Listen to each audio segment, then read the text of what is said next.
Everybody ready? Yes, sir.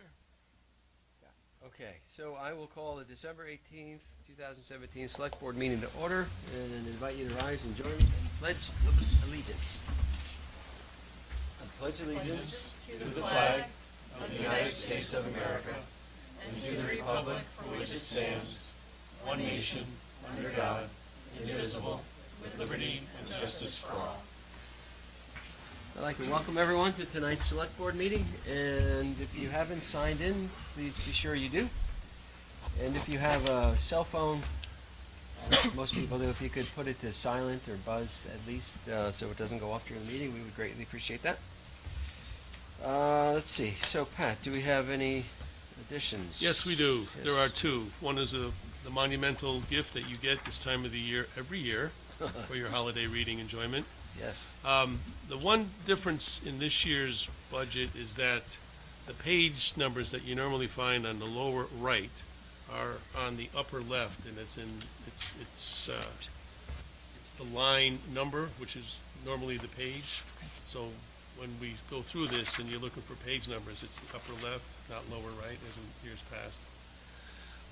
And then secondly, there's an action sheet which served as the recommendation for the Colchester Select Board, and it was their vote. Oh, do you have that? I have to go print that? Oh, never mind. Yes, yeah, I better make some more. Okay, I'll get some more copies momentarily. Yeah, it was the vote that was taken last Tuesday on the Colchester Select Board as it relates to a topic on our agenda item, and that is the Public Safety Authority. So I thought you might want to see, in case you asked any questions of, has anybody approved this yet? The answer is yes, there is one, and there are many people having the topic on the agenda this evening throughout the rest of the folks who were involved in that. And then others tomorrow. I think there's one on Tuesday. I'm not Shelburne. sure. Yep. Shelburne. Okay. Yes. And also, Bird is not ready for their liquor license tonight. They need one more item, so they are going to be postponed until January. Okay, so we're going to delete business item 5A. 5A, the first Okay. bullet point. Yep. And we'll add I'm sorry, I thought everybody had that. Oh, I'm sorry. the Colchester information to 5D and the budget binder to, where is it? It's just a general, if you want to tie it to something, it's the presentation of the FYE 19 budget. Oh, yeah, for 5E. Okay. ID. Okay. Yes.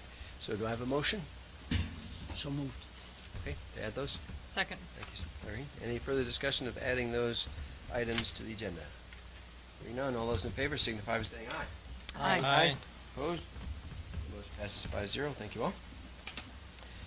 We're on to public to be heard. That's the time for the public to talk to the Select Board about any topics that are not on the agenda. Is there anyone here tonight wishing to speak during public to be heard? Okay. Very well. We're going to move on to our business items then, and since 5A is scratched, we're going to go into 5B, and I want to make sure we have a Walgreens representative here.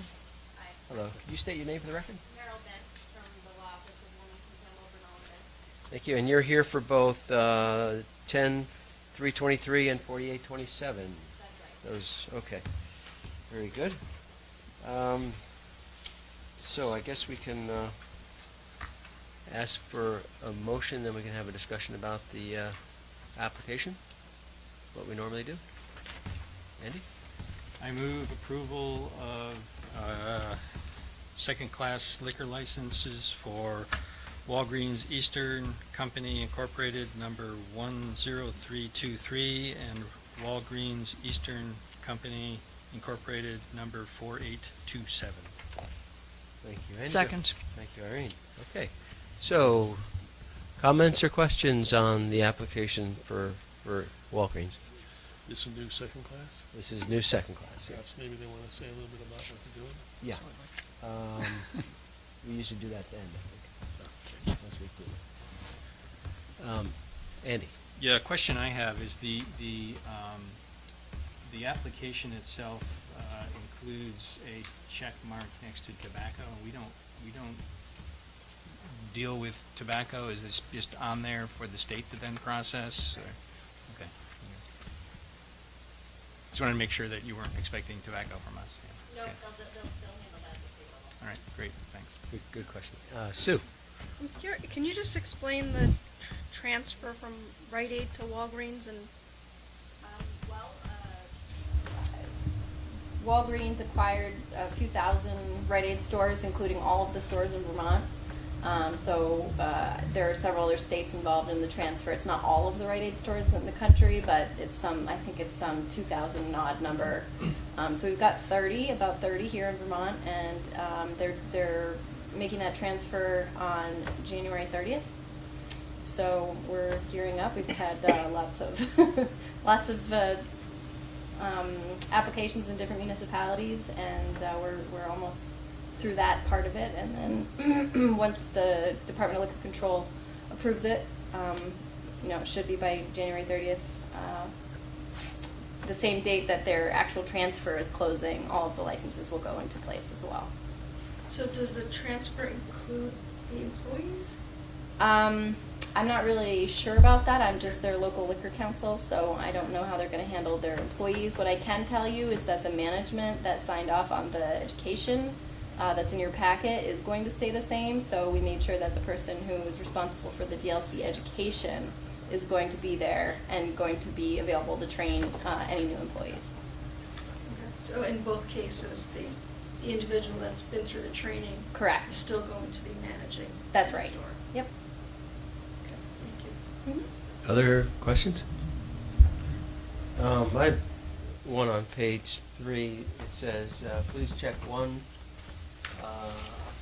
Businesses devoted primarily to, and nothing's checked because nothing's appropriate. It says food, hotel, club, or commercial catering. Right. This is a second-class license, so if you look above that, it says first-class applicants only. Ah, So good. it's not applicable to this particular application. Very good. Good point. Okay, anything else? Okay, hearing none. All those in favor of the second-class liquor license for Walgreens Eastern Co. Incorporated, number 10323 and number 4827, signify by saying aye. Aye. Opposed? Motion passes 5-0. Before you go, there's the usual admonition that the Select Board gives, and that is that the Select Board takes the issuance of liquor licenses very seriously, as should the area establishments that sell beer and wine. We expect you not to sell beer or wine to any minors or anyone who is obviously inebriated. I want to thank you for doing business here in Essex. Greatly appreciate that, and we wish you a very good year. And before you go, though, is there anything we should know? You want to advertise for? It's a good time. You got Channel 17. Like I said, I'm just the local liquor council, so. Okay. Just have No- nothing on my mind. No comment then. Okay, very good. Thank you. Thank you very much. And best of luck to you. Thanks. Okay, we're going to move on to item 5C, and I'm going to invite Abby Taikaki up to the table, please. We're lucky to have Abby here tonight. She's interested in being on the Energy Committee, so welcome, Abby. Thank you. If you could give us a little bit of your background about who Abby is and what your interest is for being appointed to the Energy Committee. Sure. I know you all received the initial email that I sent to Greg about my interests, and I wrote a slightly different version of that after having attended one of the Energy Committee's meetings. And so I wanted to read that, which pretty much answers that question of who I am and why I'm interested. I define myself as an outgoing networking aficionado and an annoyingly persistent but affable problem solver. And I was the recipient of the 2015 Lake Champlain Regional Chamber of Commerce Rising Star Award and was a finalist for the 2017 Tech Jam Ambassador Award. Through my roles as Director of Marketing and PR for Burlington Telecom and as a BTV Ignite Executive Fellow, I consider myself an ambassador for Vermont's tech economy, specifically the power of high-speed symmetrical broadband as a catalyst for changing the way we live, work, and play. This relates to the areas of energy efficiency when considering smart homes and smart cities. So many of the innovations in energy efficiency rely on home and commercial internet to send real-time data back and forth to control usage in a way that saves money and eliminates waste. My current job gives me a decent understanding around the process of municipal decision-making. And in reviewing the minutes from past Energy Committee meetings, a need was identified to brand the city as quote-unquote current, not stodgy, through the use of social media and video, and that's literally what I do for a living. I find ways to make a municipally operated internet service provider seem kind of cool and interesting in Burlington, and I believe I can do the same for the energy of Essex. As a marketing, branding, and public relations professional with a background in nonprofit administration, I bring with me fundraising skills, including grant writing, event planning skills, communication skills like press releases, social media, and relationships with the media, creative thinking on how to do more with less, which pertains both to energy and budgets. And thanks to my work as a BTV Ignite Executive Fellow, I have a strong professional working relationship with a lot of members of the tech ecosystem in the greater Burlington area, from startups to the state level. My network's pretty wide, and I've been deeply involved in the planning and execution of Innovation Week for the past 2 years. Despite all of this, I know very little about sustainable and renewable energy, and I would love to document my family's journey to becoming a more energy-efficient home as a way to engage my neighbors throughout Essex. I also see a lot of easy and obvious ways to energize and engage the townspeople in citywide initiatives by leveraging things like Accelerate Essex, Essex Hub for Women, and STEAM Fest, the High School STEM Academy, and so many other community groups. For example, I know that the Essex Community Players is pretty much the key to saving taxpayer money at Memorial Hall. Ask me more if you want me on the committee. My acceptance on the Energy Committee would be exciting and mutually beneficial. I will become a more engaged citizen for Essex and learn a lot more about energy efficiency. And the town gets to experiment in branding and social media marketing at zero cost. So by next October, I'd like to see Essex involved with Innovation Week, including a tech jam event about the energy of Essex. So thank you for your consideration. I look forward to hopefully joining the committee, and I'm happy to answer any questions you might have. Thank you. You answered the question quite nicely. Thank you. I'll open up the questions to the board. For Abby, anybody? Sue? Just in reading what you had submitted, my thought process was the Economic Development Group would benefit from, I mean, not to say that the Energy Committee wouldn't also, but it's not as direct in terms of a fit. And I'm just curious, what drew you to the Energy Committee? Funny you should say that, because Max said the same thing when I walked in the door tonight.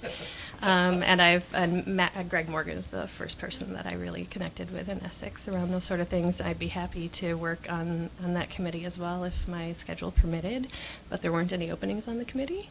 So I jumped at Energy, because I really think that there's a lot of potential for synergy there. I think that if we nail energy efficiency in Essex, that there's a huge opportunity for economic development. So I think they kind of go hand in hand. Thanks, Abby. Any other questions? Andy? Yeah. Have you been exposed to our communications policy? No. Why is it in quotes? Well, sorry, I guess I shouldn't have done that. It's a select board policy that does apply to all of our committees, and it includes, things like making sure that all your content's factual, that you have an unbiased view when that's appropriate, that those kind of things. I was just curious if you had seen that, and whether in if you've done this work in other places, whether those things can, that kind of policy can interfere, or whether it helps, or whether or not there's any conflict of interest between my professional life and working with the Energy Committee. Is that sort of the question? That's a different question. Oh, okay. But, communications policy, I've not seen the Essex one, but I would love to review it. And there is one for City of Burlington, and I do work directly within the guidelines of that policy and with the mayor's office. Okay, so you're familiar with that whole, the needing to, Oh, yeah. yeah, okay. All right. Thank you. You're welcome. Other questions? I'd like to say thank you for coming and stepping forward to volunteer on the Energy Committee. What we'll do is we may or may not have to go into executive sessions, up to the board. But if we do go into executive session, when we come out, we'll make a decision, and someone from the manager's office will contact you tomorrow. Great. So thank you so much for being prepared like that. That would answer the questions. I love nicely. writing speeches and delivering them at city governance meetings. It's like a new hobby of mine. Thank you. Happy holidays. Thank you very much. Thank you very much. Thank you. So, do we want to go into executive session? Everybody comfortable? Okay, then I would entertain a motion. I would move that we approve appointing Abby Taikaki to the Energy Committee. Okay, do I have a second? Second. Thank you, Irene and Sue. Any further discussion? Hearing none, all those in favor of appointing Abby Taikaki to the Energy Committee signify by saying aye. Aye. Aye. Opposed? Motion passes 5-0. You're on. So, thank you once again for stepping forward like that, Abby. Appreciate it. You'll be on tomorrow. It's the day after. Good night. Right. Okay, we're going to move on to the next item of business, which is 5D, and that's discussion about warning the vote to create a public safety authority. And we have Chief Brad LaRose with us, and Pat, who's going to... Yes. Want to invite Yeah. everybody up to the table? So, under the heading of regional dispatch, the memo that was sent to you, and I apologize that part of it came a little bit late. The issue for us at this point is whether or not that you, the select board, warn for March 2018 town meeting, vote to approve the governance structure for the Chittenden County Public Safety Authority for Public Safety Dispatch Service. And this structure is a unified municipal district. Now, as you recall, we ponied up some money and along with other communities, undertook a study to analyze our E911 capacity throughout the region and some of the regular dispatching services associated with that. Based upon the suggested operational and personal service efficiencies, however long-term they may be in realization, the study committee was appointed by 8 communities and has recommended a regional approach to meeting the public safety dispatching service demand. Now, all the information that's been generated by said study committee, of which I was a participant, and Irene followed diligently from the audience, was on the regional planning webpage has just about all of the information that was developed. That's just for the governance part. There was other work that was being done by the technical group that probably wasn't on that webpage. Is that true? I believe that is true. Okay. That is not there. Not there. So attached to the memo that I sent to you was the agreement that creates this public safety authority, which was worked on by the 8-member joint study committee. A number of attorneys weighed in. It was sent down to the AG's office, and the AG's office has approved this document as it is submitted to you this evening. There was also a copy of an MOU on cost sharing, and should you decide that you would like to warn this, there's a draft resolution to warn this topic for our town meeting in March of 2008. There was a couple of other attachments I put on there just to show you that there's been some public information discussion on how to get the information out to all the various communities who will be voting on this. Excuse me. And then there was also a memo in August of 2017 with an attempt to address the minutes that would be saved in our E911 dispatching. Some items came up during the course of the discussion, as it always is, about potential unknowns that could be construed as cons, and of course the obvious pros were articulated from the get-go on, saving valuable seconds on 911 dispatching. Some of the cons, and these are just a small list that we came up with, was perhaps the potential loss of local knowledge and direct operational control. And again, this is not so much the governance structure, but rather that which is going to be governed. There are personnel issues such as no direct contact and collective bargaining decisions made by a new governing body.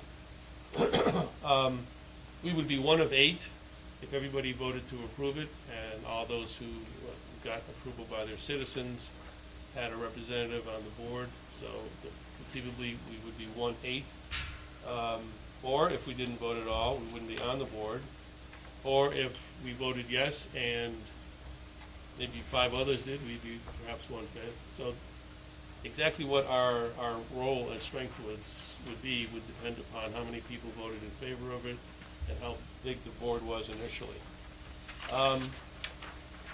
We still need to operate a local dispatch function for walk-in services and offer services not provided by the authority initially. And the name of the authority may open the conversations to many other public safety functions, such as police service, which I learned via Chief LaRose was one of the things that was discussed in 1967. It wasn't just dispatch, it was police services.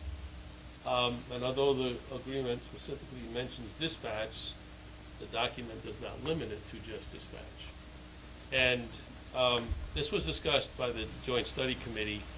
I know I raised it a month or 2 ago, and they wanted to be sure to let everybody know that the language that's in the resolution, not the resolution, but the agreement, focuses on regional dispatch and dispatch services.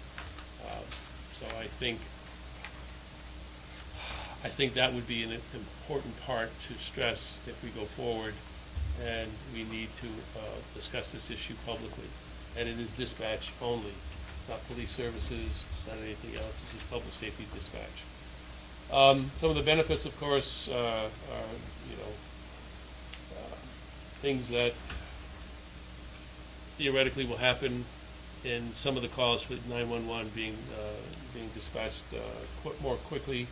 But we can't say all of them will, because each call is different, or many calls can be different. As far as the form of governance, regionalization of public service, of course, is something we're going to be dealing with, we being municipalities throughout states as small as Vermont. And as the local economies falter and maybe even crumble, the whole idea of being able to provide for public safety services or public services in general may come into question. A regional approach is certainly one way to spread the costs around to many users. And it would not be out of the question to be looking for that, even though our economy is robust, comparatively speaking, to the rest of the state. So there is some supporting data stresses the potential benefits. At this point in the discussion, there's no real cost associated with this, because all we're really talking about is whether or not to have this governance structure be something we would warn for the town meeting. So it's recommended that the select board discuss, evaluate, and decide upon putting this issue on town meeting day ballot or not. Some of the points that I think might be worth focusing on in the first page, on page 1, in the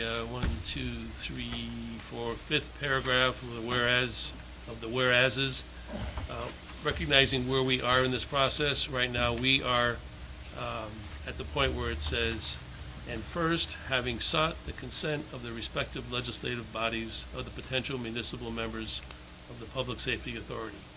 So we are at this point in time in the entire process where the legislative body is being sought for its opinion on whether or not to go forward.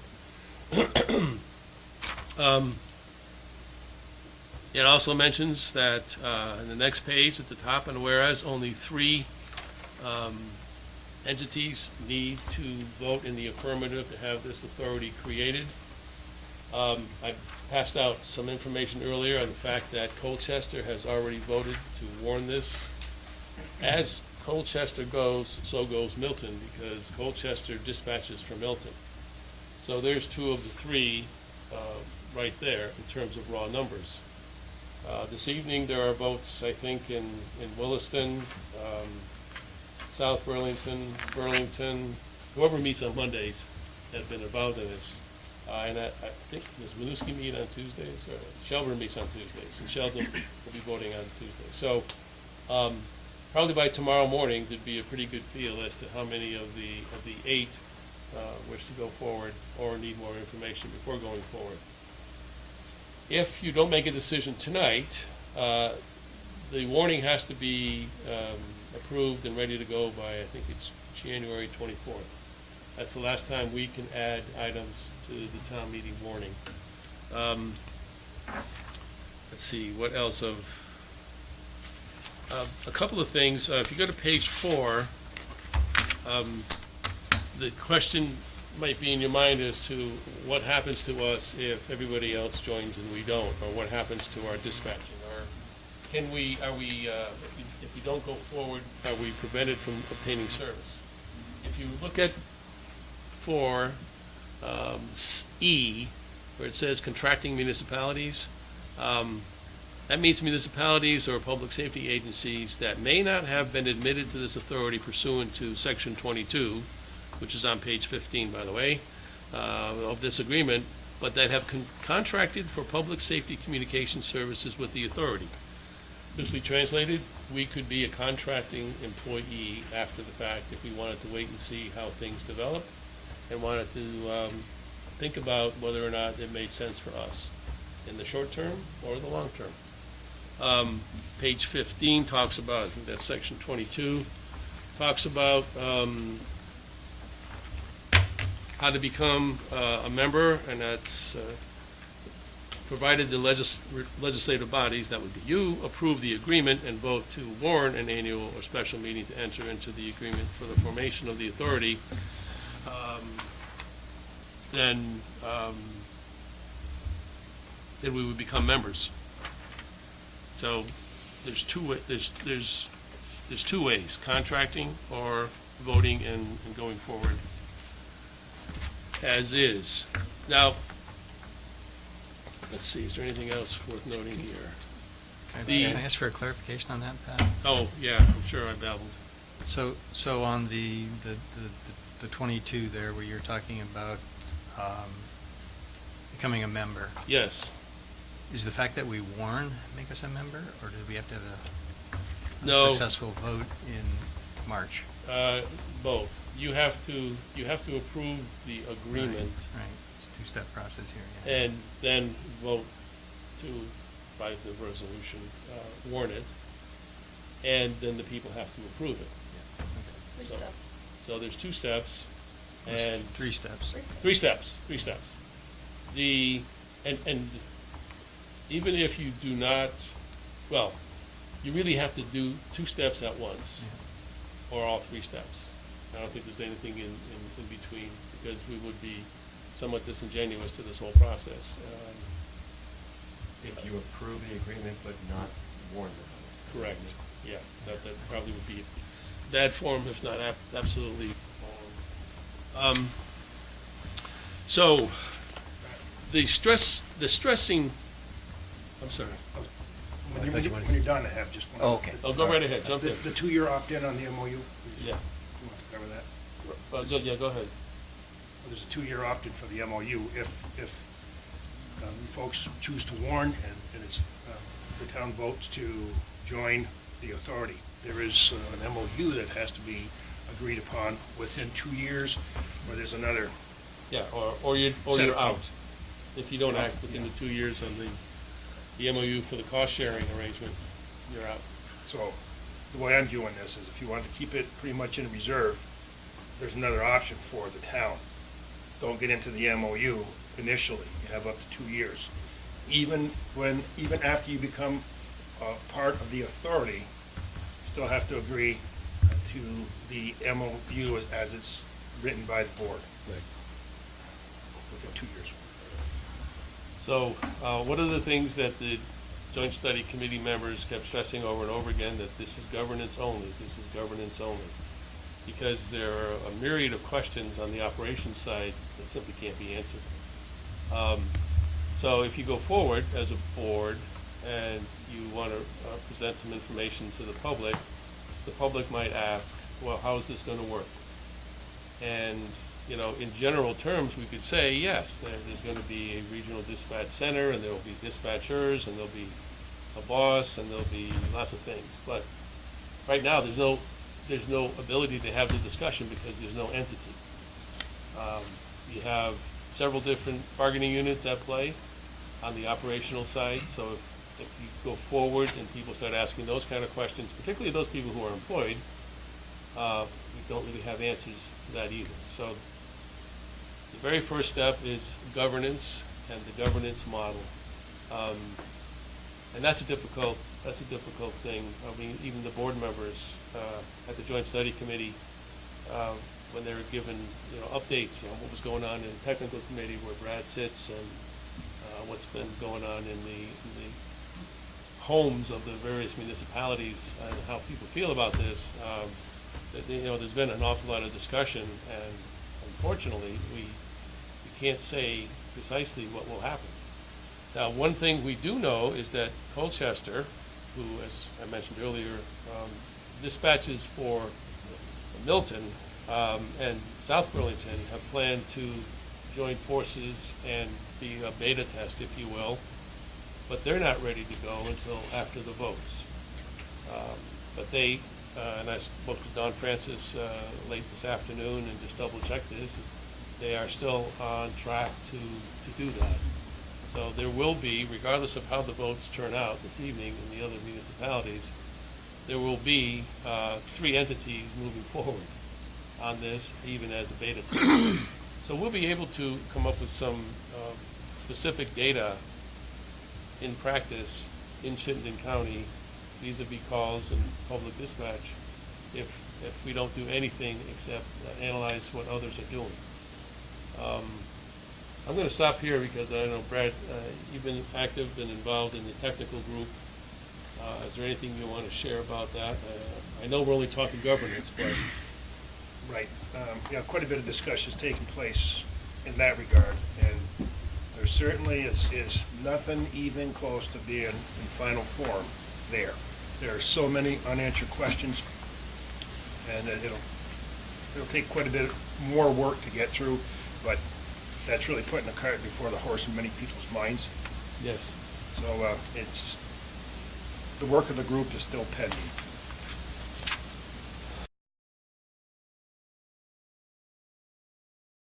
The software used in dispatch, is it, do we have a compatibility that's equal throughout the 8 communities at this point, or are they working in that general direction? For the most part, but several of us use different things, so that's one of the issues to be solved in a regional dispatch is that you all have to kind of use the same software. And that is still a point of contention at this point, so there's lots of questions to be answered. Yeah. So, Mike? You can finish. I was going to say, so really for tonight's vote, if you could, think about the governance and whether or not you want to go forward. And if you want to do that, think about the marketing information. And marketing might not be the best word, but educating public information out to educate the voters between now and town meeting time. But I'm done. Okay. Mike, go ahead. So that two-year availability before you sign the MOU, is that a freebie? We would not get the service until we sign into the MOU. Right. And once we sign into the MOU, we're going to have to make up for lost time. Standing the authority of the dispatch center up is going to cost. And there'll be cost sharing at the point in time where Essex chooses to sign into the MOU. Okay. As I'm understanding it. Pat, is that Yeah, the way? that's pretty much it. Yeah, what we're saving is reserving the right to not join even after there's been an affirmative vote because we don't like the way the costs are being delineated. But if we become a contracting municipality, the cost will be determined based upon what's most fair for the authority, based upon costs that have been incurred to set it up. So, I think either way, we will all pay in the startup costs, one way or the other. Mary? To piggyback on what you were saying about how we would contribute in a fair way, last I knew there was sort of contention as to what constituted a call for service, because in some towns, calls of service are defined differently. So there are certain towns who could be charged more or less than what we might determine as fair, because we might not be making the rules, or someone else might be breaking the rules, or we might be making the rules at the table and still not have our way. So fair is even, I think, up Up in the air, up for grabs. definition here. And that's a fair statement. Thank you. Sue? So I noticed on the next to last page, which I think is part of the marketing material, there's a list of organizations that have provided letters of support, and Essex is noticeably missing from that list. So I'm curious if you can maybe just expand a little bit. I mean, almost every other community has somebody, either the fire department, police department, whatever, that has Yeah, and I guess provided that, support. I'm the one that question should be sent to more than anyone else. My response to the request to submit a letter of support was that I wasn't inclined to do that at this point, because inevitably I'll be asked a series of questions that I just don't have the answers to. It's not that I'm against regional dispatch whatsoever. That was my reasoning for not submitting a letter. I just can't answer the questions now. Okay, thank you. Irene? And my feedback to the RPC on exactly that part of the leaflet was, it seems a little self-serving that they would spend 1/6 of their flyer talking about who's endorsed it, when I'm not sure how much arm twisting there was or wasn't. I'd rather see a flyer that has pros and cons on it, that's really informing the voters of the decision they have to make, not some sort of sell sheet, which unfortunately I think this is. And I disagree with, for example, some of the statistics here. It talks about saving up to 70 seconds per call. That's only on 911 calls. A large percent, well, a percentage of the calls that go into your dispatch, I know, are people dialing directly. So they're not losing any time. When I call up the non-emergency number, I get right through. Whereas 911, I might have to be patched and I might have a delay. But I think this is being simplified in order to sell this, and I resent that. Chief, can you tell us if you think our dispatch is broken in any way? I mean, my view is that it looks like we're in pretty good shape. We have a great facility, great people running it, and the dispatchers themselves are great. Are we broken in any way? Do we? I wouldn't say broken, Max, but there is a challenge that we, as administrators, we struggle with on a weekly basis.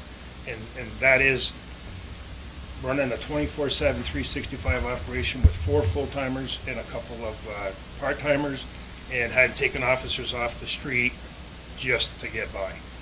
That is the biggest challenge that we face as far as the quality and the delivery of services, the timeliness of it. We're right on point. That's not an issue. Okay. Thank you, Chief. So, Sue, and then come back to Irene. I'm curious if anybody on our board has received any input from the public on whether they want to vote on this or not. I don't think the public has any information, really, any information on it yet. I mean, there's been articles, there's been items on the agenda. I'm just curious if anybody has heard anything. I haven't. I sought the opinion of some staff, some dispatch people directly, but nobody from the public at large. Irene, you had a... I can mention that I brought it up in a conversation with a couple of people, not all of whom I was familiar with, and one said, I used to do dispatch. I said, really? So, I said, you should be coming to our meetings, because you could talk, you wouldn't be constrained by the union, but my request to the group to interview people that could speak on behalf of dispatchers has not yet been followed. What I wanted to say about this also was that Shelburne has a 911 center right now, They will vote tomorrow night for the first time, whether or not to join. If they don't join, then my understanding is these savings do not manifest themselves. If this organization does not become a 911 hub, which is also known as a PSAP, then it doesn't matter how many of us bond together, we're not going to save on the one step, which is the goal, call answering. So I think, again, this flyer is getting a little bit ahead of where we all are right now, and it's optimistic, and I appreciate that, but I think it needs to be said, if Shelburne doesn't buy in, last I knew, they stay a PSAP. Maybe you know more than I do. I don't know what they would do, but if they were gone tomorrow, that void would be filled within the 911, the state 911 network. Sure. It may not be as well served as it is with Shelburne in the mix, just because of where Shelburne's located. Sure. Yeah, well, I was just going to say, in partial response to Sue, that everybody who was on the committee were in favor of regional dispatch. I don't know that everybody was in favor of how to retain it, but I do know that the idea of regional dispatch was not in question whatsoever. And so, and that's been the case, and this is the third time I've been involved with this since I've been here. Brad, you've probably been involved before. I was more trying to get a sense of the community and The whether community at large? they felt that it was important to have an Yeah. opportunity to vote on this or not. Right. And all those communities did appoint somebody to serve as a member, so I would imagine their elected officials probably felt that, their community was in favor of more efficient emergency service, rather than less efficient one, but you can't say what if unless you actually get the surveys out there. So anyhow, try to sum this up for tonight. If you decide that you want to vote, you could simply say that you're not interested in going forward, and that would suffice as a vote. And if you are interested in going forward, then you have the model vote from Colchester. It would be a two-part vote. It would approve the agreement and the resolution to put it out for a vote at town meeting. Okay. Irene? You just mentioned efficiency, Pat, and I guess I would like to know from the chief and from the soon-to-be chief, how inefficient do you think we are at processing these calls? Because, again, unless we become a PSAP, I don't see any efficiency happening just because we have more people in a room farther away with more maps and new software to learn and new script-based technology and dispatch to figure out. I see there being a ramp-up period of a year or two where we're actually, whoever is on regional dispatch, being actually less efficient because of all the changes. Well, not to take this too far off the deep water, what you just stated, Irene, has been kicked around the table with the technical group 5 or 6 times over. Where are we now? Where are we going? How do we get there? And what's really going to work? I do think there will be improved efficiencies, but I'm very concerned about how this is marketed. Again, I'm not against regional dispatch whatsoever. Neither am I. Mike? I'm prepared to give you the board a motion We can always have more discussion unless on there's it. more discussion. What's your pleasure? I move that the select board vote not to move this forward and accept the agreement. I move that we vote against approving The agreement. the agreement Okay, thank you, Mike. at this time. At this time, okay. Do I have a second on that? I'll second it. Okay, thank you, Irene. Okay, so further discussion. Irene? We have a memo here that Pat referenced at the beginning of the evening that was dated August 21st, and it talks about ring here, ring answer. Once again, I'm just curious how this sits with you, because you're right on top of your organization. You know whether things are ringing off the hook or what. I mean, can you conceive of there being a 72-second delay on average in Essex? The 71 or 2, whatever it is, reference there, came from data that was extracted from the 911 system back first part of last year, the end of 16 and 17. 16,000 calls were, I guess, better examined. And it was determined that from the time 911 picks the call up to the time a local agency picks up, there's a 71 second average. I think it was, they reference to an average, I think. And then the thought from there regarding the savings would be, what happens then when the local dispatch agency picks up? What is repeated for a second time? Whereas if it was a one-step process, the 911 operator would have dealt with sending emergency services out within that 70 seconds. There will no doubt be a time savings if we go to regional dispatch. I'm not sold on the 70 seconds. I think that's a stretch. But that data will be available if we sit on the sidelines and let that regional dispatch happen. Then we could answer a lot of these questions, right? What is the average time savings? What is the potential cost and the benefits and so on? By waiting and looking at the data, right? And is Shelburne on board? And is that Right. A lot of questions could be answered. And what I hear is that we're not broken. We have some challenges, as you said, but we're far from broken. So waiting seems like the prudent thing in my book. I would not argue with that, Max, and really here's why. It's going to take three entities, three municipalities to get this, get the authority up and running. If all 8 or 9 opted in for the authority, I don't think we're going to find 8 or 9 signing into an MOU to stand up regional dispatch. It will, and this has been kicked around in the technical group too, there will be a phase-in process. And from what I'm sensing from the board from past conversations is Essex really isn't looking to be one of the initials in. We'll take a wait and see, because there's enough interest out there to get the center up and stood up and running, and we can evaluate at some point. I would envision that we'll jump in, but we'll have many more answers. Right, we'll have a lot. Questions that we now have. Be easy later to down the road. educate the public on that too, why we think there's benefit outweighing the risk. But right now, I see a lot of risk and potential benefit, but I don't really see what, the real numbers yet. Andy? I just want to ask for clarity on the motion. What does it mean if we vote yes? What does it mean if we vote no? The way it was worded confused me, so I'm not sure what.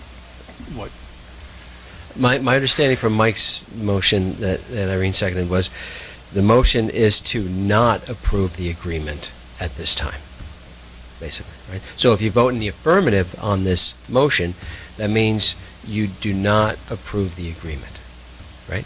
Correct. Max? Jump in. This is to vote to warn. No, No, I think it's a that's the two-step. second. We want to do the approval, and if we approve, then we would have a second one to say we want to warn or not. But if the first one, if Mike's motion is passed, there's no reason, I mean, we can't go to the warning one anyway, so that we'd be done with. You could. Rick? I just wanted, talking about efficiencies, there are also potentially inefficiencies, which you were hinting to, that by potentially waiting, you can see some of those. This is going to be a 911 center, as the chief has been part of the technical working group. There's going to be things that they don't handle. And as Pat talked about, we may still have to have our own dispatch center to be able to handle the stuff that this center wouldn't handle. And the other issue is how much it costs to be there. The initial funding that's in your packet is what we initially gave, what all the PDs gave for an estimate, which is close to $500,000 for us. The discussion about what does a call truly cost, and different communities, how they calculate that. Again, waiting gives you the time to analyze that and have them come up with a true method of what that cost truly is and what a call truly is. That may make us pay more. It could make us pay less, depending on what you're doing. So again, there's some efficiencies you're going to save about not having 2 people dispatch on a 911 call. But calls that aren't going to 911, that we're answering 80 to 90% of the time, we've got to answer anyways. So we're going to have both. And until we have all of the information, or we stand it up and see it, some of those questions we're not going to be able to answer. Right. But you will get those answered in time, I think should we you can. stand and wait What's up? for that. Yeah.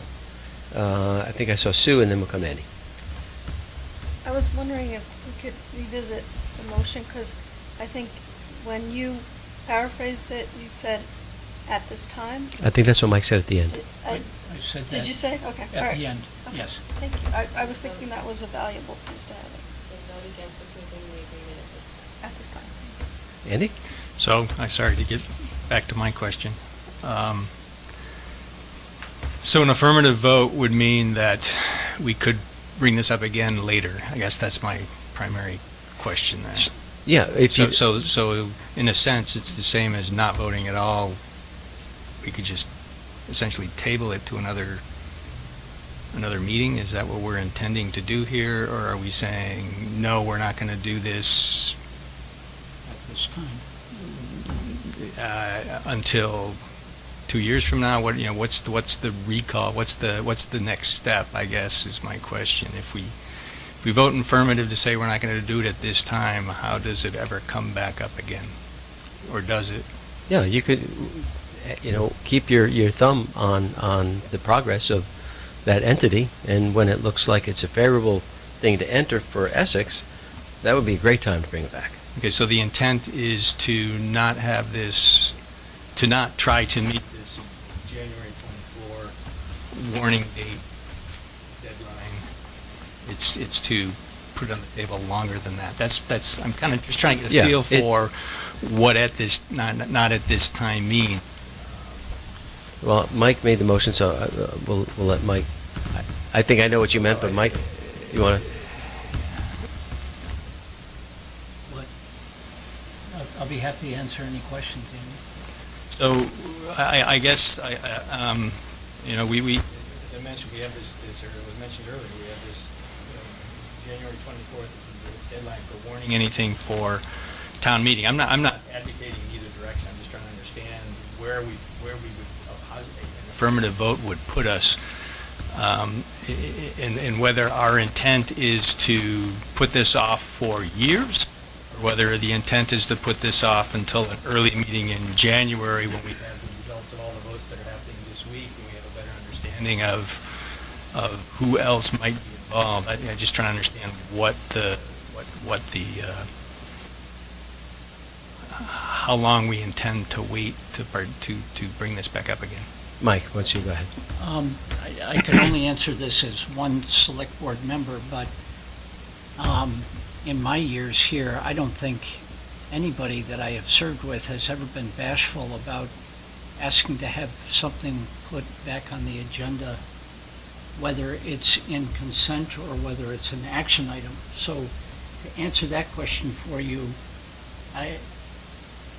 I would say there's really no timetable, nor did I intend one with my motion. My motion is dealing just with the here and now, and my motion basically is saying that I, for one, am moving that the select board let the January 24th date go by the board and not approve it, and therefore not warn it to the public.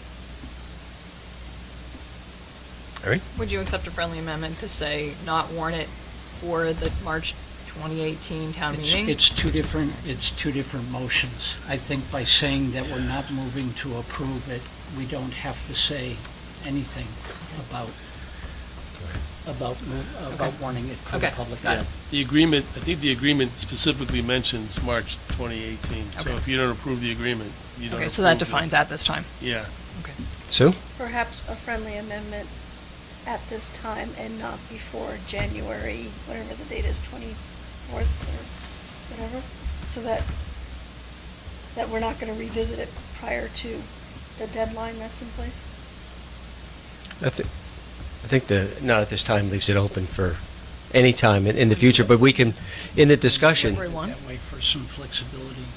Yeah. But it wasn't my intent to bring it up again before the 24th. Yeah, and it doesn't matter what other municipalities or vote, right? It's a matter of waiting to get the data as far as how it's functioning. That's why I will vote to approve your amendment to say we don't approve the agreement, because I want to see the data. And I want to see that. It's going to take years to get. Andy? I guess I'm always in favor of seeing what the public has to say, and you know, much like in the rec governance thing, we never took a position, but we did vote to ask our voters what their position was. I mean, we certainly could vote to warn this and then say that we don't think it's a good idea, and maybe the voters will tell us otherwise. It's the service that's being provided to them. It's ironic that I'm speaking in favor of this now. Hadn't planned to before I came here, but because the motion surprised me. I guess I'm a little surprised that we are not allowing our voters to give us guidance on this. They have less data than we do. Yep. And we're saying, and my view is that we were elected to do all this heavy lifting, and if we say we don't think this is right for Essex, we don't have the data. They're not going to have it either. But when we do have enough data and we think it's good, they need to weigh in, right? I mean, it's a law, but that's when they would weigh in. There's plenty of things. Get through that first there's game. Plenty of things about the agreement that I don't like to begin with. One is, like, you know, for example, our municipal manager is defined to be our representative to this committee, so that's a non-elected. It's completely non-elected or appointed board, other than they've been hired by the municipalities, and there's a clause in there that specifically says that they are not beholden to their own legislative board. So we have absolutely this board would have no. So there's all kinds of that is I see that as a problem. The other is that there's no, and maybe this is just an operational thing. There's still no fund balance limit. That bothers me. And then the other thing is that we're getting more and more of these regional entities that perhaps have overlapping functions or repetitive. You know, they all have IT departments, they all have payroll departments, and there's no driving force to drive them to consolidate those kind of services that they each supply for themselves. I read through some of Irene's material that she made available to us, and for example, there's a law in California where they have to review periodically whether or not there are functions that they can consolidate, or whether they're still. So anyway, I have plenty of reasons to not be happy about the agreement, but much like kind of like the Essex Governance Group wants to be able to vote on the budget. I have some part of me that says that we ought to ask the public what they think. Mike? Respectfully, very respectfully, we have over 50 years of police experience telling us that there are a boatload of questions that nobody has the answer to.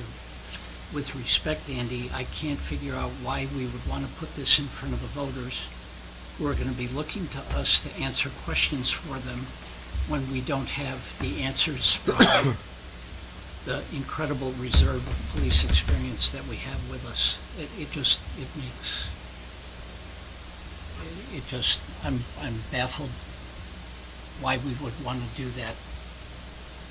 And relative to the 24th of January, we've got budget stuff that starts in a couple of weeks. Why in the world would we want to talk about having public forums again on an issue where there are no answers yet? So respectfully, Mr. Chairman, I'd like to call the question. Okay. Everybody okay with calling the question? Okay. And the motion on the table is to not approve the agreement at this time. So by voting aye means you are in favor of the motion, which means you are not in favor of the agreement. Okay, is that clear? Okay. So all those in favor of the motion signify by saying aye. Aye. Aye. Opposed? Motion passes 5-0. Pat? Could I ask the board's indulgence to maybe say something about the volume of work that was done to bring this topic before you? I know the people on that joint study committee and many other people, such as the technical group, have worked long hours. And I believe that they deserve some recognition for that. Yeah, that's a very good point. And I know the hours and hours of work and dedication that you and the others have put into this. And I think you heard tonight that we're not against consolidation. That's kind of been our mantra. But it's not at this time for this particular piece until we're certain that it's the right thing for our community. But yeah, the dedication, the number of hours and the thought and the care, truly amazing and greatly appreciated. I think I can say by all of us. Sue? Yeah, I would just, I mean, I don't think I think that effort is still valuable and will still be relevant when we go back to revisit this after we have The more data. information. Yeah. So thank you for all the work you've done. Thank you. Okay, we're going to move on to the next item of business, which is 5E, and that's the presentation of the FYE 19 budget. Greg, you want to take us through that, please? Sure. Kind of a high level. We're going to have many days, many weeks to work Yeah, I'll and learn this. take the high-level view for sure. Okay. So it's that time of year where we present you with the large budget. This year, we're looking at a proposed budget, $14.7 million. It's been proposed by the department heads, modified a little bit by the town manager. It's a budget that's going to continue to provide the high level of service that you're used to in Essex. That said, it is a big jump. There's some one-time costs associated with that. Part of that is a salary study that's required with the AFSCME contract. It's about $15,000 towards that study. There's also some money associated with the new manager coming on board, about $5,000 for some team building exercises with staff, and about $5,000 for new furniture. You saw some of Pat's old furniture not too long ago and declared it surplus, so a chance for the manager to set his own tone, her own tone in the new office. Some of the other big items looking at are 5 new positions. They're all needed, they're overdue for various reasons. We've had several retirements in the past year and a half with people who've been here for a long, long time. We're losing their knowledge. In a lot of cases, those people were doing more than one job. Perfect example, you just saw police chief and Captain Gary. The chief is going to be retiring and Captain Gary is going to be taking over as the new chief. Rick was also spending 40% of his time in the IT department as the IT director. So when he moves over full-time to the police department, going to have to backfill his position in some way, and that's going to be by hiring a new IT tech. So a lower level, lower starting salary than what Rick Gary was making, but still a new position. New employees have come on board between Community Justice Center, the Essex Junction Recreation and Parks. IT is taking on more responsibility there. So that's one example of a need for a new person. Also looking at a human resources director where by having somebody, a couple people doing that part-time in addition to administrative responsibilities out of the manager's office the past couple of years, we've realized how far behind we are in terms of keeping up with law. Constantly changing federal law, state law that we need to stay on top of. Well overdue for that. So looking to create an HR director position to make sure we're staying on target there. That's another position that can be funded, would be providing services to village employees. Potential there to have the village pick up some of that salary, some of that tab. Some other new employees, Public Works is looking for a new employee for water, sewer, and highway, shared between those two. They've got a large workload that just never seems to slow down, and they're ready for a new employee to help out with that. The police department also is looking for 2 patrol officers, again, to keep up with demand, to help with succession planning. We've had the police chief is about to retire, one of the captains just retired, and Captain Gary is moving up to be police chief, so looking to start succession planning and help some internal candidates move up, hopefully in the police department. Lastly, this isn't a new position, but looking to have the assistant parks foreman, who is a part-time position right now, become full-time. Parks and Rec has plenty to go on. The part-time person is overworked as it is and struggling to keep up with duties, so that's another position that is important to fill. So recognizing it is a large budget, but again, there is a need for these positions. If you take out the new positions, the budget is much more what you're used to. It would be about a 3.66% increase. Without those new positions, the one-time cost, they make up about a little more than half of the budget increase. But all told, it is a budget increase of a little over $1 million, 7.32% increase. If it's fully funded, it'd be an $86 increase for the average homeowner on a $280,000 home. Those are based on our conservative assumptions that we usually operate on of 1% growth in the grand list. And that is what we give you. So look forward to having some good discussions in January. Can answer some questions right now, but it's really next month is when we'll get into the weeds. Right. Any general questions? Sue? I guess a request possibly. Sure. So when I read through this, one of the things that jumped out at me was that, I think if I read this correctly, 3.5% across the board kind of salary increase or average. I don't know what that was representing. We budget for across the board salary increase. The way the contracts are set up with the AFSCME is that it's merit based, so 3.5 is the maximum you can receive. Again, trying to be a little bit conservative in terms of budgeting, so if everybody is stellar, then they can get their 3.5%, and that's what we strive for. It's probably not going to be 3.5% across the board, but I wanted to put that up there just to show you what we're potentially looking at. And other contracts, the non-union employees typically match the union employees in terms of expectations for salary increases. So that's in the so that's a number that's already in the contract. Up to. It's not a guaranteed 3.5%, but it can be up to 3.5%. I mean, from a,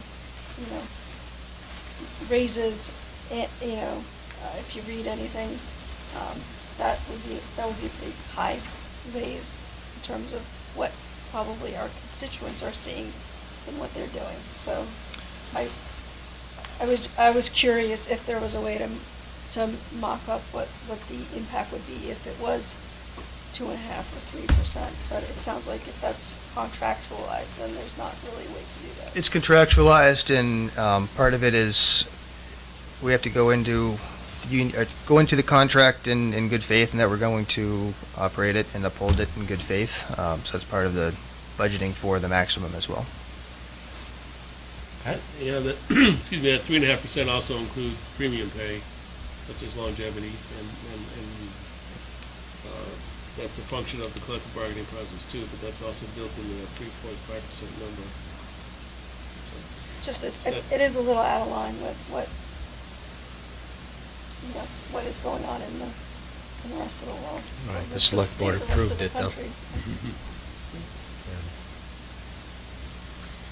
Okay, any other general questions?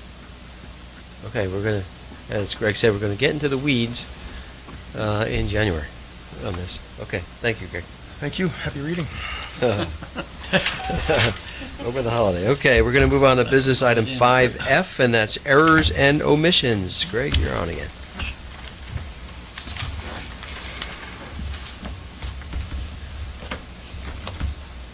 So this was another error and omission. I think I might have alluded to it last meeting. This one is for a 63 kilowatt solar facility that the assessor's office found. It's at McClure Moving and Storage at 167 Colchester Road. We're talking about the solar facility that Randy found on Saxon Hill on Thompson Drive last meeting. One of the ways in looking into that, he realized the state had updated its website in terms of tracking permits. So, in going through to see if there was any other solar facilities that he had missed in Essex, he came across this one. So we'll be updating the value of the grand list by $13,400. Tax impacts be bringing $68 to the town operating budget, and to the town budget, and about $211 to the school district budget. That was a good catch on Randy's part. It was. Okay.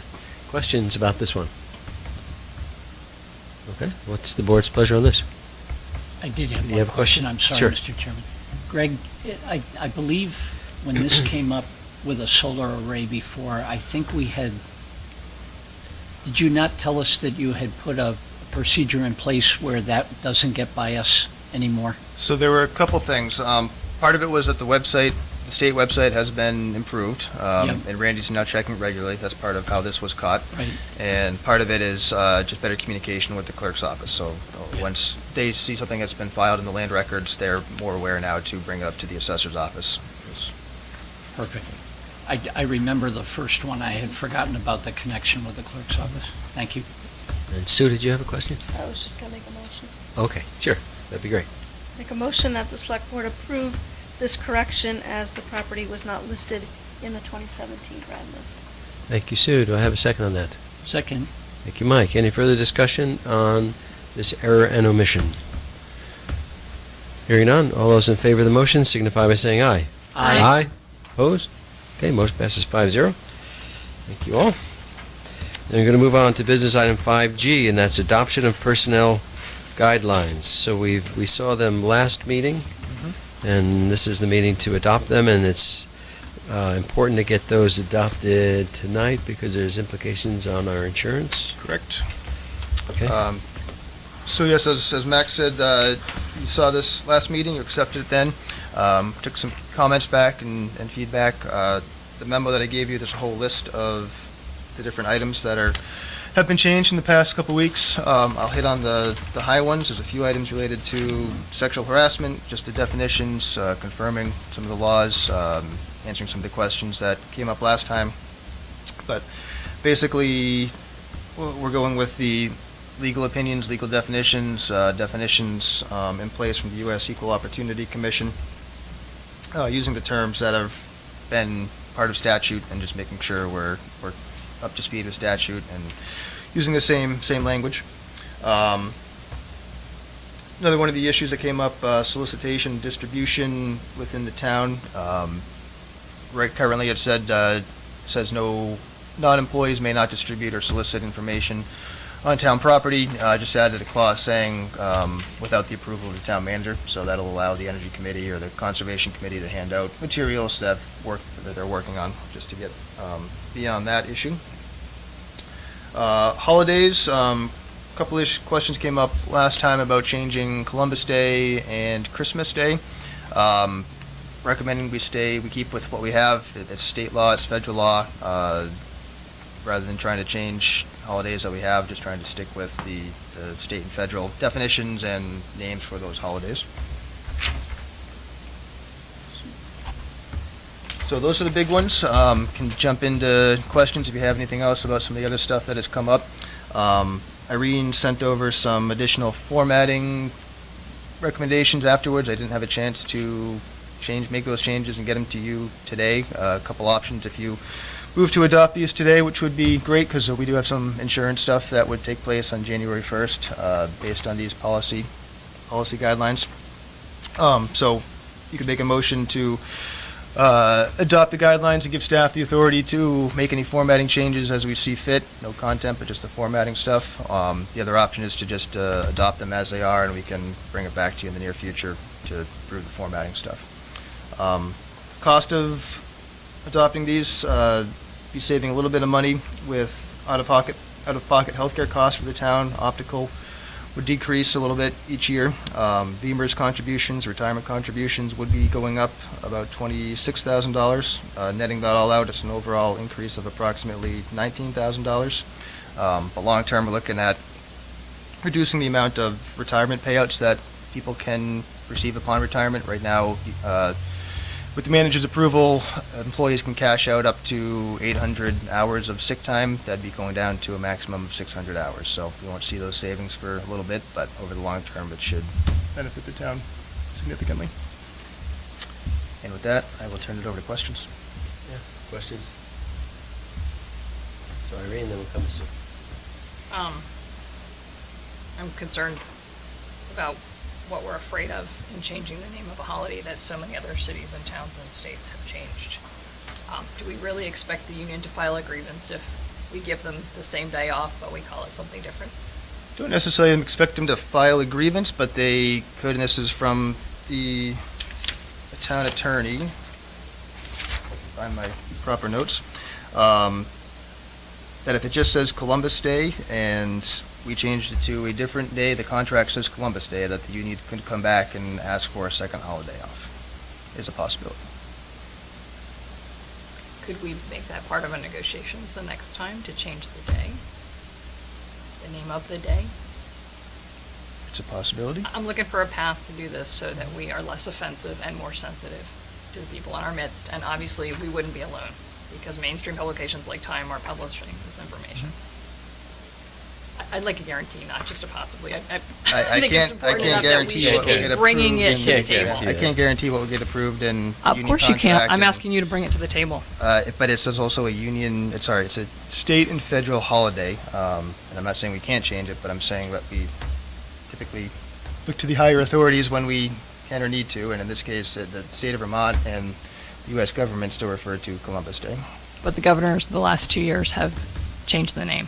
They have proclaimed it to be a different day. It takes an act of the legislature to actually change it for the state of Vermont holiday. So could the select board pass a resolution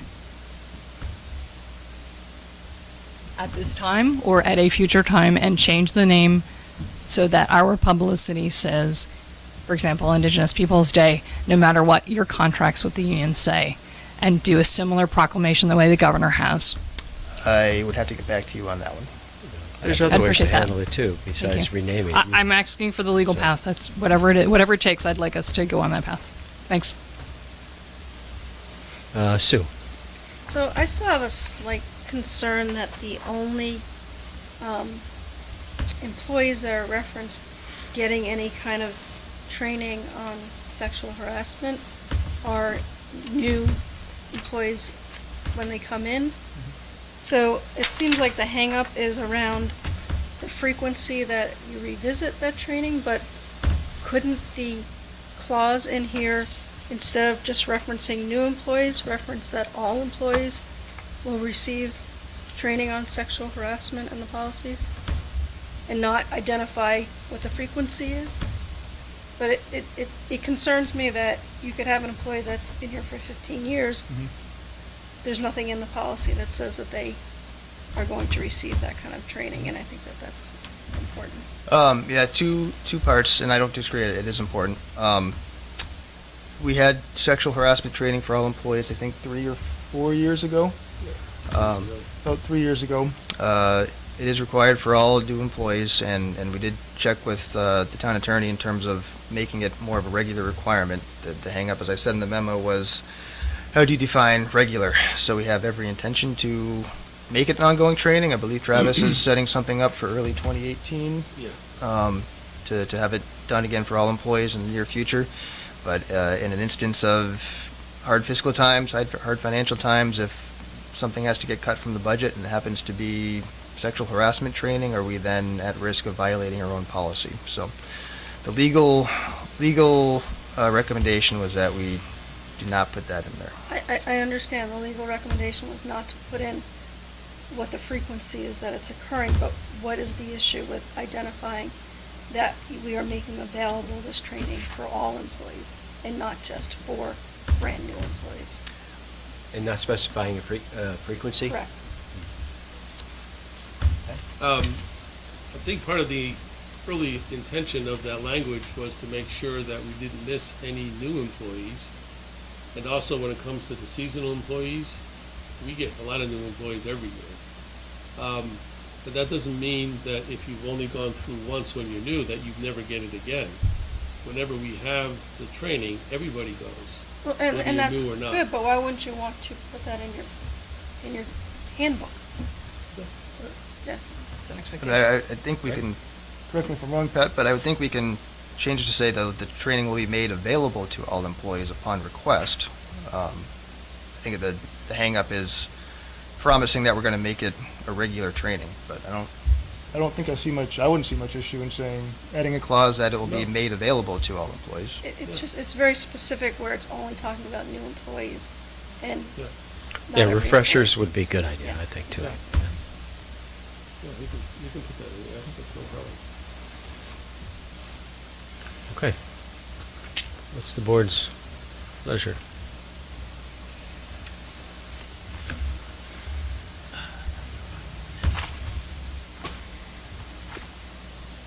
I move the select board approve the employee. Adopt, sorry. I move the select board adopt the last revised, employee the employee document. Personal Personal guidelines. guidelines. Town of Personal Essex guidelines, personnel thank you. guidelines. Personnel guidelines, yeah. Thank you, Mike. Do I have a second? Second, Thank you, Andy. Okay, any further discussion on that? Andy? did we want to include or is that, just saying most recently revised include the Sue suggested? Yes. Okay. Yeah, and the formatting that, The formatting of Yeah, everything. if someone wants to make, or I can make my own, it doesn't matter, but I want to make sure that we say that staff is okay to make formatting changes. Yes. okay. And Andy, you seconded Yes, that, yes, you're good I'm with good that? with that, yes. Okay, all right, any further discussion on that? Okay. All those in favor of adopting the personnel guidelines with the updates we talked about signify by saying aye. Aye. Opposed? Okay, motion passes 5-0. Thank you all. Thank you all. Okay, we're going to move on to business item 5H, and that's amending the minutes of December 15, 2008. Irene, looks like you're up. Thanks. I want to be consistent with the way we report things and be transparent about what happens. And this was one of these executive sessions that I think went late into the night, and by the time we adjourned, the recording secretary was no longer there. And I think there was just, a slip up in getting the opposition name typed in. And as I said in my memo, Max was on the right side of history, and I think that the minutes should reflect that, as well as being transparent. And since Pat is still with us, and he likely remembers that meeting, and we've revised other old minutes to make them current with what really happened. I wanted to bring that up as an option for the select board to change. I don't think we've ever revised minutes before.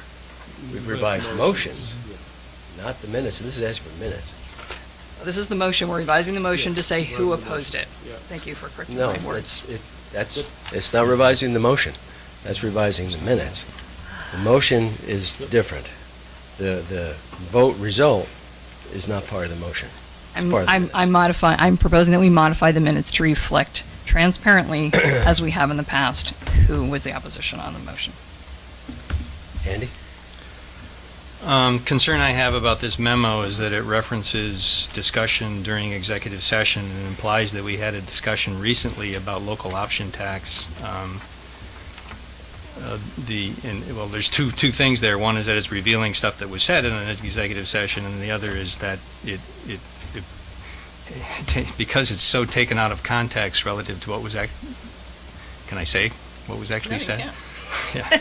So the problem that this raises for me personally is that if we ever had a discussion, or if we do discuss local option tax, either in open or closed session, I cannot participate. My employer requires me to recuse myself. So I just want to make it clear that, I'm very concerned that the way that this memo is now part of public record, and if somebody picks this up and reads it, they could think that I participated in a discussion about local option tax and I could be fired.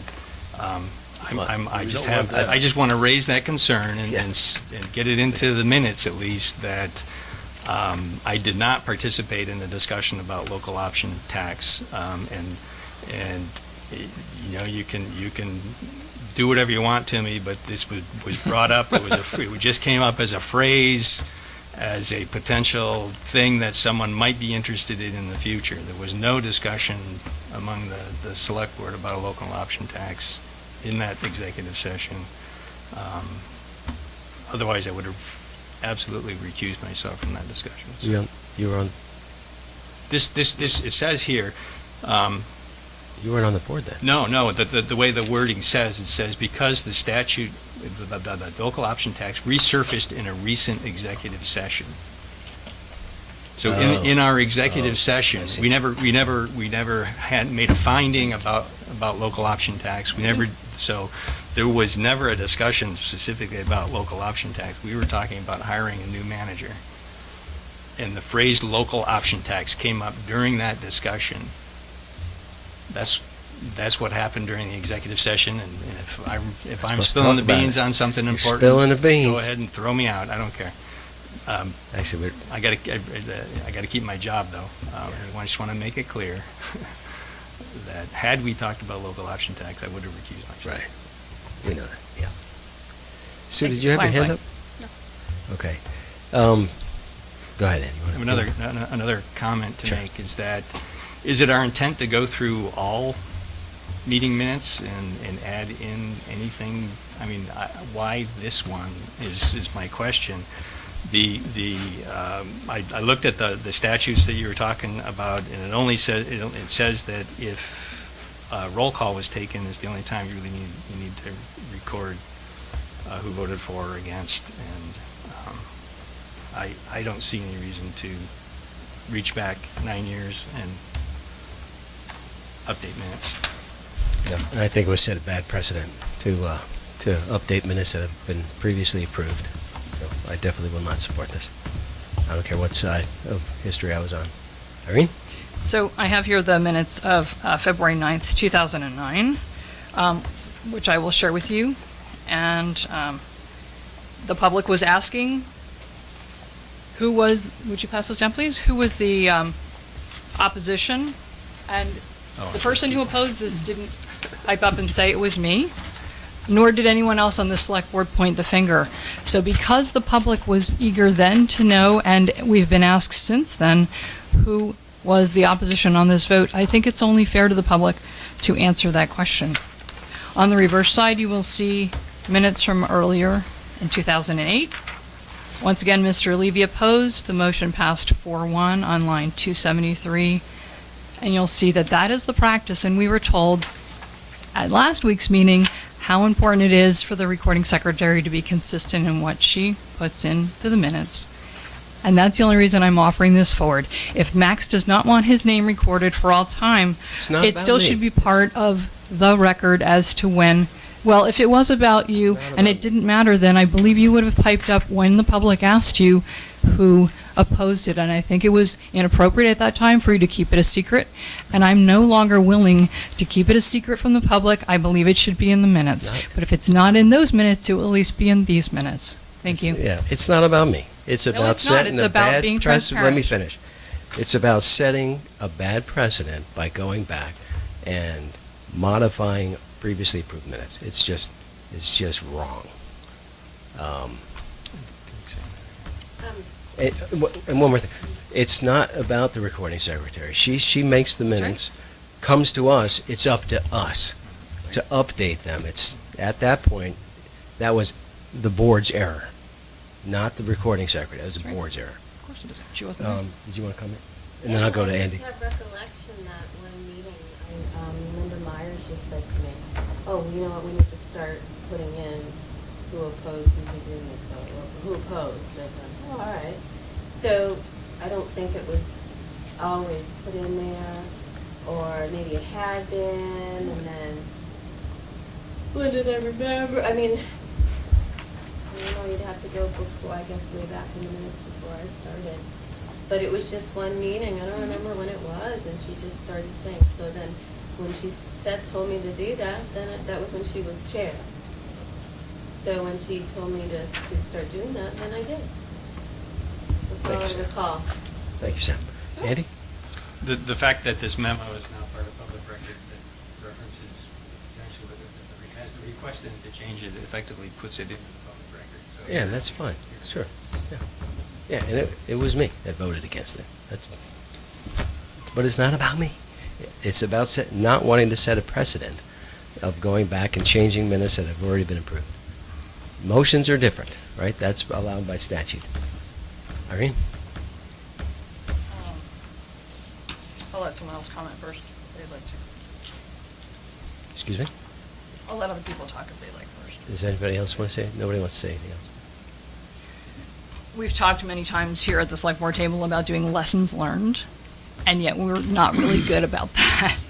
And one of the lessons that I learned from this vote was not to succumb to the kind of pressure that I think board members face a lot of the time when there's a big push to do something. When it came to the local option tax, and yes, Andy was not here, and no, Andy did not offer any decisions or input on it when we talked about it in executive session. I will second that. When we talked about this in 2008, I felt very pressured to go along with what staff was pushing, and I had constituents who were ranting about this will be a problem for IBM. Has staff looked into this? Why haven't they looked into it? And I was assured by staff it was all fine. Several weeks later, this hit the papers and IBM went ballistic. So the lesson that I learned from this whole episode was to do my own homework, to do my own research, and to make sure that if I didn't feel comfortable with something, I said no. And I wanted to compliment Max in public for doing the right thing in this instance, and I'm just sorry that he doesn't want his name attached to it. Again, Irene, I appreciate you wanting to do that, but it's not about me. I want to do what's right for the community, and I think transparency is correct. and not setting a bad precedent to go and correct minutes that have already been approved.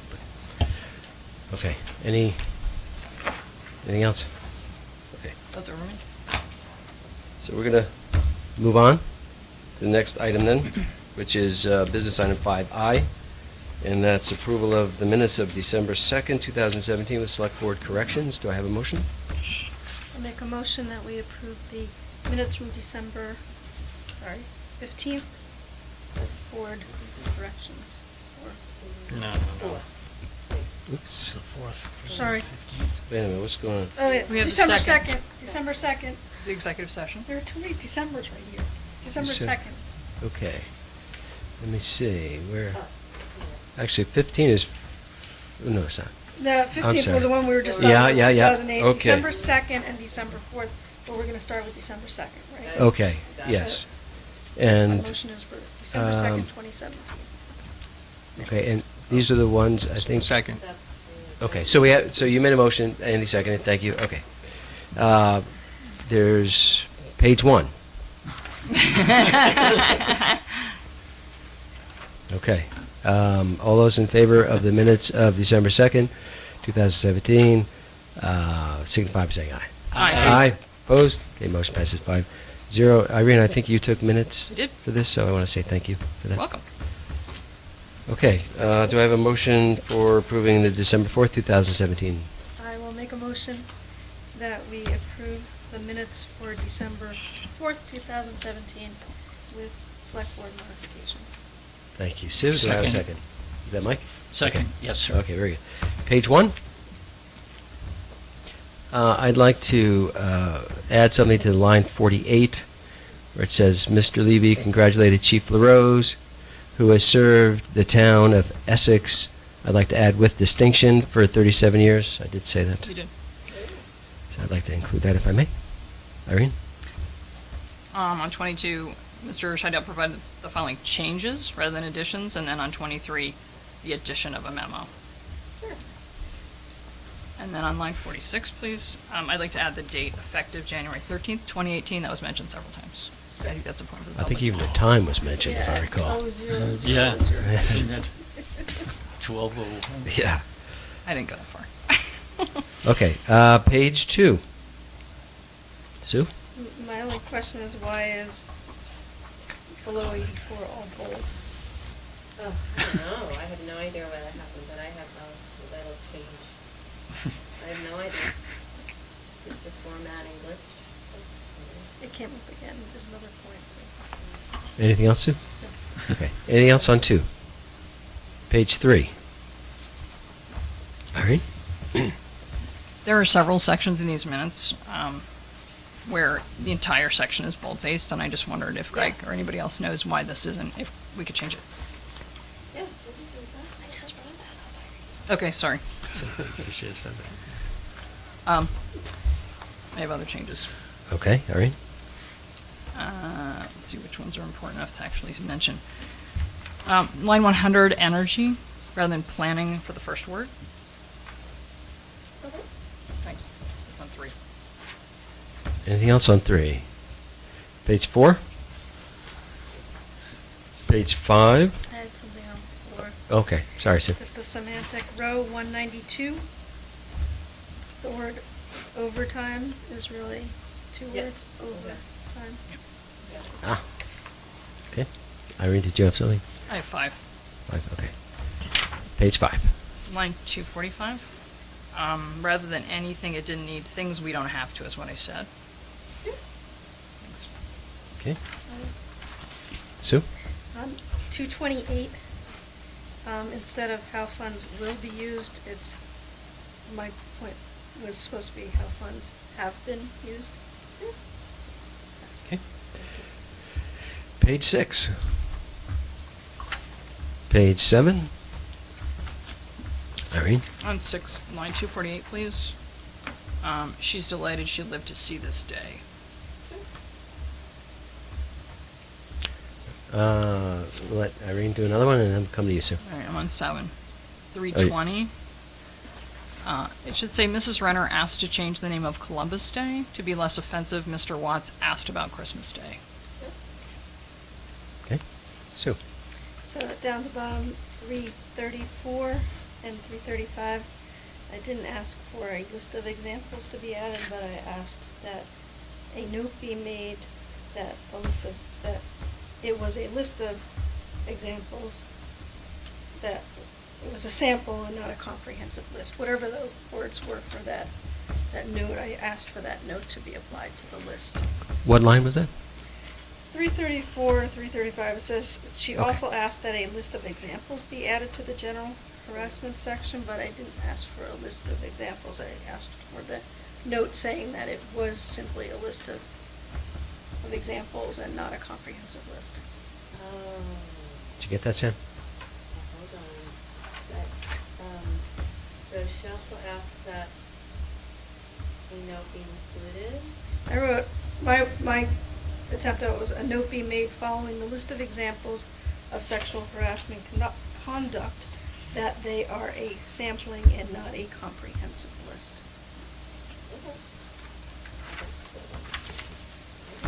So you're good? Yeah. Okay. Anything else on 7? Colin? You? Yes, we do. Is it about the minutes? Yeah. A correction? Yeah, I think so. Just line 45, and this relates to some news that I've been waiting on, so I wanted to make sure I didn't miss this part. It says, Pat congratulated Chief LaRose on his new position. Is that what you said? Or was it on his retirement? Oh, that's a good point. Because if it's his On new his, position, then it's something I've been waiting on, and I totally missed it. I think it congratulated Chief on his retirement. Yeah, I said new position. Thank you, Colin. That was not, Well, okay, no, well, that's he's- good for me then. He's not the top cop. But he has a new position that's, No, he's- No, he doesn't. doing somewhere else, though. No. No. No. Oh, he's not? He's not. Oh, I thought he got a different job. I had heard. Did you add that? Well, that's what What did I Colin is say? waiting to Creative. hear. That's right. On his retirement. Yeah. Colin. Okay, I Good catch, did not Colin. understand. Yeah. Nice. Thank you. We know who's, Waiting for that one, too. that was good. Okay, so we were on 7. Was there anything else on 7? Okay. Page 8. Sue? So on 346, change,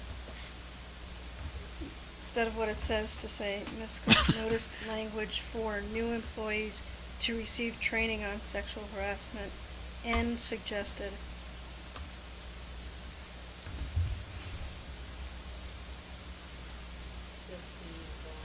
Yeah, the rest of it's fine, but just, You good with that, Sue? Yep. Okay. Irene? On line 338, please, the next to last word of should be is. And then if we could omit is the intent at the next line, I think it makes sense. Okay. Page 9. And page 10. Oh, Irene. Page 9. So on line, number 400, the word member there should be business. Okay. I didn't see any sentence ending with member. Line 406, I believe on your copy I designated at line 263, we should remove the blank and the number 6 that was before a period there. It was just an odd Okay. header. Okay. And then also on line 283, add, quote, Mrs. Renner pointed out that Mr. Levy had used the term special tax district, she had not, end quote. I wasn't clear that Max was, that the board had approved that correction from the previous. Right. Right. So I'm still not clear on that, which is why I didn't put it in, so whatever. Right, that's why we said correction don't it put it in. was, I wasn't sure. Wait. It didn't seem, the only thing that seemed approved was Mr. Watts encouraged Mr. Levy to remove his saying blah, blah, blah. That's the only thing I heard that was approved. Right. And if you go back to the videotape, at line, 30125, the marker, Mr. Watts makes his proposal, and Mrs. Renner says, I accept that friendly amendment to my addition. And no one said anything. And because no one reinforced for me that, oh, no, wait, what you said isn't being accepted, I said, I accept Andy's addition to what I have just said. It certainly So- wasn't clear to me. Right, and it wasn't clear to me until I went back to the videotape to double check. So But that's the why I'm giving you the intent, marker. Whatever you guys are saying to each other, usually it's pretty clear about what you want. Right, So if and I that's don't why I know made it clear. The only clear intention I got was that, which is what I included. It's nothing personal, I mean, I really don't have any. Understood. Have any personal part to this. I just didn't, you guys actually said things pretty quickly, I was surprised. So I think you have to discuss what you were clear, what you really wanted. Right, that's why I said that, No. because it had been a few minutes since I made my proposal, and I said that I would accept what Mr. Watts was saying in addition to what I was saying, because the controversy was, could we say anything All right, well, about it's something between that we you guys. didn't? You guys- And that's the only reason I approved the minutes, Not my was decision. because I'm just telling no you one how rejected it. How I heard it and Understood. how I Understood. presented it as what I thought was going on. Mhm. So if that's not true, It's not. please let me know. Thanks. Anything else on page 10? So do you want that in there I do. then? No. Okay. I do. I don't. Well, that's what It we will- gotta. I'm the one who said it. She's asking for that correction to be added to these minutes. These are, Here. these are the corrections that we wanted to add For last Meeting. meeting. for the ones that got rejected? No, we're not. The original ones that got rejected, Oh, yes. Then that's fine. And then, okay, are you good? So, everybody good with that? Oh, yeah. It's, I'm it's, good with Good? adding Okay, it. just wanna be. that, Otherwise just it wouldn't. fine, just fine. Fine. Okay. All those in favor of the minutes of December 4th, 2017 with corrections, signify by saying aye. Aye. Aye. Opposed? Okay, motion passes 5-0. Very good. On to consent agenda. Do I have a motion to approve consent agenda? So moved with select board member comments. Thank you, Irene. Do I have a second? Second. Thank you, Stu. Any comments on consent items? Okay, hearing none. Then all those in favor of the consent agenda signify by saying aye. Aye. Opposed? Motion passes 5-0. Is there any reason to go into executive session? There is not. I would entertain a motion to adjourn. So moved. Second. Okay, thank you, Irene. And Sue, all those in favor of adjourning signify by saying aye. Aye. Aye. Okay, we're done. 5-0. Thank you all. That was a record. So, but we're going to be together a lot in January. Yes, we are.